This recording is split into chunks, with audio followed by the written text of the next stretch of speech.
안녕하세요. 머신러닝의 원리에 대해서 발표할 6조 이진원, 김영찬, 김린우, 김도임입니다. 목차입니다. 저희는 경사하강법과 최소제곱법, 코스트 함수, 가중치 업데이트에 대해 설명 후 코드를 입력하여 결과값을 얻을 것입니다.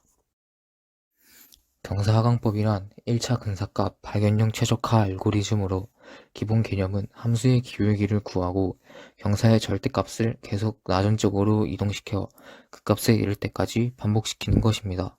경사하강법을 머신러닝에 쓰는 이유는 미분계수 계산 과정을 컴퓨터로 구현하는 것보다 경사하강법으로 구현하는 것이 훨씬 효율적이기 때문입니다.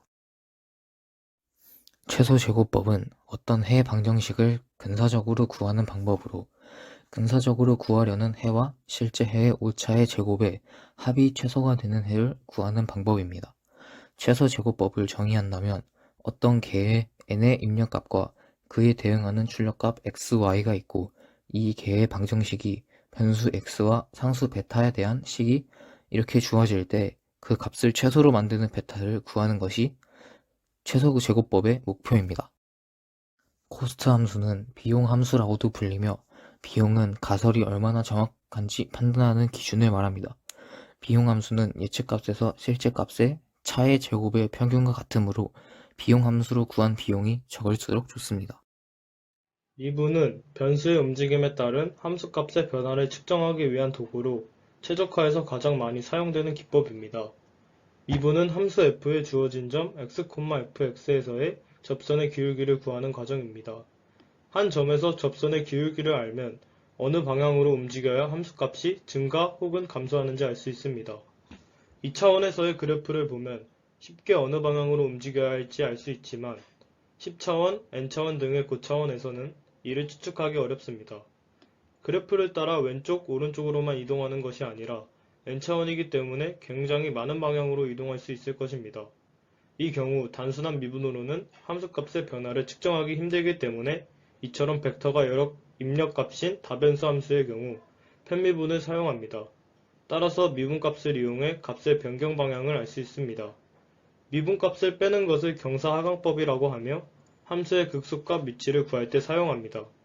코스트 함수는 여러 모양이 나올 수 있는데 위와 같이 아래로 볼록한 이차 함수라고 가정하면 기울기가 0이 되는 지점이 최소값이 됩니다. 이 그래프는 W를 기준으로 봤을 때와 B를 기준으로 봤을 때의 함수입니다. 이때 기울기가 양수가 되면 작게, 음수면 크게 W나 B 값을 움직입니다.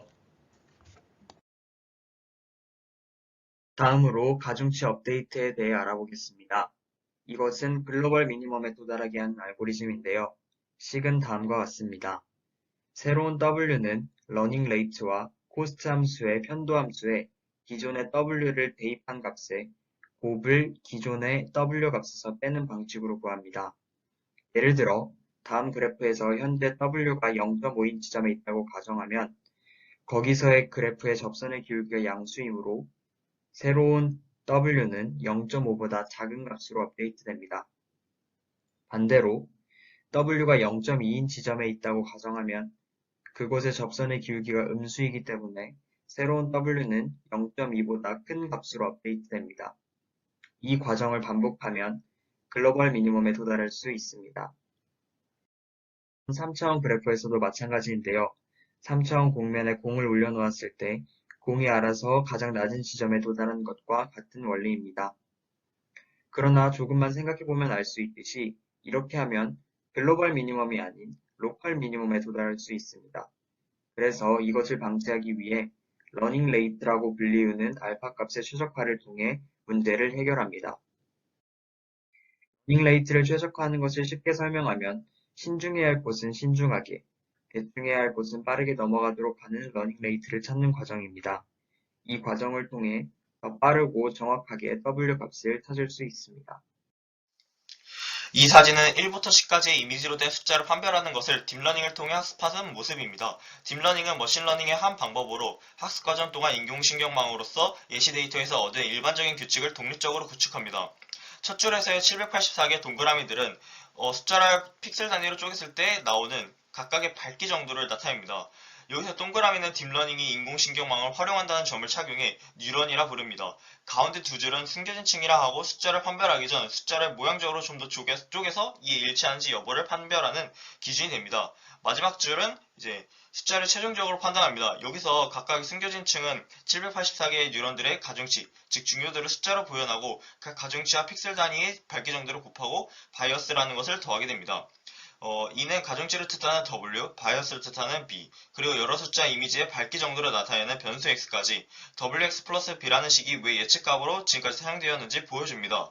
그리고 아까 더한 값은 활성화 함수에 넣어서 0부터 1까지의 수로 표현하게 되는데 1에 가까울수록 숨겨진 층의 활성화 정도, 즉 숨겨진 층의 기준에 부합하는 정도가 높아지게 됩니다. 이때 학습하기 위해서는 아까 나온 코스트 함수라는 것을 이용하게 되는데 이를 통해 오차의 정도를 파악하고 이를 경사하강법을 통해 가중치와 바이어스를 조정하면서 우리의 예측값과 실제값 사이의 괴리를 줄여가면서 이 숫자 판별 알고리즘의 정확성을 높이게 됩니다. 이는 딥러닝의 핵심이라고도 볼 수 있습니다. 위 코드는 4x 플러스 6을 중심으로 데이터가 퍼져 있습니다. 즉 4x 플러스 6이라는 예측값이 가장 실제값 사이의 괴리가 적음을 의미합니다. 여기서 무작위 함수식을 만들고 그 다음에 무작위 100개의 값을 그래프에 나타냅니다. 참고로 러닝 레이트는 여기서 보시다시피 0.01로 두었습니다. 이후 무작위 함수식의 기울기는 W1, 그 다음에 y절편은 W0이라 하고 이제 이쪽에서 보시다시피 이제 W1과 W0의 이제 업데이트를 반복하는 과정입니다. 그리고 최종적인 결과를 그래프로 나타내게 되는데 결과를 보시다시피 결국 W1 즉 기울기는 4에 근사하고 W0 즉 Y절편은 6에 근사한 값이 나오면서 적절한 러닝 레이트를 통해 경사하강법을 잘 적용했음을 볼 수 있습니다. 이상입니다. 감사합니다.